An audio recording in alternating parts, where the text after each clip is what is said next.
ಪ್ರವಾದಿ ಮೊಹಮ್ಮದ್ ಅವರ 1500ನೆಯ ಜಯಂತಿ ಅಂಗವಾಗಿ ಬಸವ ಕಲ್ಯಾಣದಲ್ಲಿ ಸೂಫಿ ಸಂತರ ಸಮಾವೇಶವನ್ನ ಆಯೋಜನೆ ಮಾಡಲಾಗಿದೆ ಅಂತ ಹೇಳಿ ಬೀದರ್ನಲ್ಲಿ ಪರಿಷತ್ನ ಮುಖ್ಯ ಸಚೇತಕ ಸಲೀಂ ಅಹಮದ್ ಹೇಳಿದ್ದಾರೆ.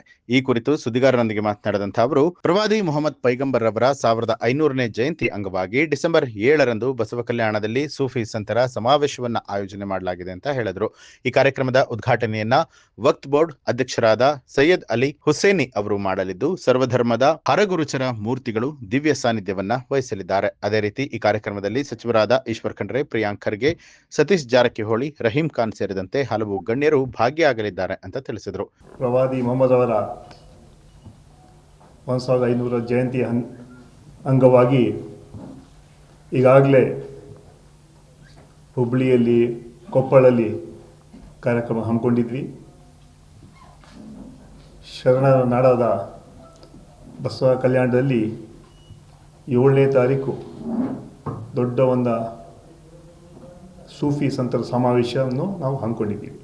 ಸಾಯಂಕಾಲ 6 ಗಂಟೆಗೆ ಅಲ್ಸಫಾ ಕಾಲೋನಿ ಮೈದಾನದಲ್ಲಿ ನಾವು ಹಮ್ಮಿಕೊಂಡಿದ್ದೇವೆ. ಈ ಕಾರ್ಯಕ್ರಮದ ಉದ್ಘಾಟನೆಯನ್ನು ಡಾಕ್ಟರ್ ಸೈಯದ್ ಅಲಿ ಹುಸೇನಿ ಸಜ್ಜಾದೆ ನಶೀನ್ ಖಾಜಾ ಬಂದೆ ನವಾಜ್ ಅವರು ಹಾಗೂ ವಕ್ಫ್ ಬೋರ್ಡಿನ ಚೇರ್ಮನ್ ಕೂಡ ಆಗಿದ್ದಾರೆ. ಪರಮ ಪೂಜ್ಯ ಡಾಕ್ಟರ್ ಬಸವಲಿಂಗ ಪಟ್ಟದೇವರು ಅಧ್ಯಕ್ಷರು, ಅನುಭವ ಮಂಟಪ ಬಸವ ಕಲ್ಯಾಣ. ಸೈಯದ್ ಶಾ ಹೈದರ್ ವಲಿ ನಿಲಂಗ ದರ್ಗಾ ಶರೀಫ್, ಲಾತೂರ್ ಜಿಲ್ಲೆ. ಪೂಜ್ಯ ಹವಾಮಲಿನ ಮಹಾರಾಜ್ ನಿಲ್ಗುಂದಿ ಸ್ವಾಮೀಜಿ, ಪೂಜ್ಯ ಅನುಭವ ಸ್ವಾಮೀಜಿ, ಎಲ್ಲ ನಮ್ಮ ಸ್ವಾಮಿಗಳು ಮತ್ತು ಧರ್ಮಗುರುಗಳು ಈ ಕಾರ್ಯಕ್ರಮವನ್ನು ಉದ್ಘಾಟನೆ ಮಾಡಲಿದ್ದಾರೆ. ಈ ಕಾರ್ಯಕ್ರಮದಲ್ಲಿ ಈ ಜಿಲ್ಲೆಯ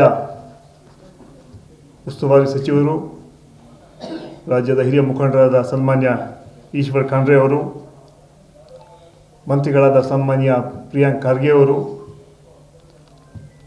ರಾಜ್ಯಸಭಾ ಸದಸ್ಯರು ಹಾಗೂ ಅಖಿಲ ಭಾರತ ಕಾಂಗ್ರೆಸ್ ಕಮಿಟಿಯ ಪ್ರಧಾನ ಕಾರ್ಯದರ್ಶಿಯಾದ ಸನ್ಮಾನ್ಯ ನಾಸೀರ್ ಹುಸೇನ್ ರವರು, ಮಂತ್ರಿಗಳಾದ ಸನ್ಮಾನ್ಯ ಸತೀಶ್ ಜಾರಕಿಹೊಳಿ ಅವರು, ಈ ಭಾಗದ ಶಾಸಕರು ಮಂತ್ರಿಗಳಾದ ರಹೀಂ ಖಾನ್ ರವರು, ಇದರ ಹಲವಾರು ಗಣ್ಯರು, ಶಾಸಕರು, ಮಾಜಿ ಶಾಸಕರು ಭಾಗಿಯಾಗಿದ್ದಾರೆ. ವಿಶೇಷವಾಗಿ ಈ ಕಾರ್ಯಕ್ರಮ ಶಾಂತಿ, ನೆಮ್ಮದಿ, ಸಹಬಾಳ್ವೆ, ನಾವೆಲ್ಲ ಒಂದು ಹಾಗೂ ವಿಶ್ವ ಶಾಂತಿ, ವರ್ಲ್ಡ್ ಪೀಸ್ ಡೇ ಅನ್ನು ನಾವು ಆಚರಣೆ ಮಾಡ್ತಾ ಇದ್ದೀವಿ.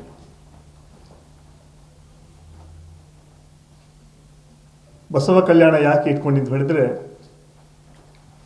ಅದಕ್ಕೆ ದೊಡ್ಡ ಪಾವಿತ್ರತೆ ಇದೆ. ಆ ಭಾಗದಲ್ಲಿ ಶರಣರ ನಾಡು, ಅಲ್ಲಿ ಕಾರ್ಯಕ್ರಮ ಮೂಲಕ ಇಡೀ ರಾಜ್ಯಕ್ಕೆ ಒಂದು ದೊಡ್ಡ ಸಂದೇಶ ಕೊಡುವ ಹಿನ್ನೆಲೆಯಲ್ಲಿ ಈ ಕಾರ್ಯಕ್ರಮವನ್ನು ನಾವಲ್ಲಿ ಹಮ್ಮಿಕೊಂಡಿದ್ದೀವಿ. ನ್ಯೂಸ್ ಅಲರ್ಟ್, ನಿಮ್ಮಿಂದ ನಿಮಗಾಗಿ.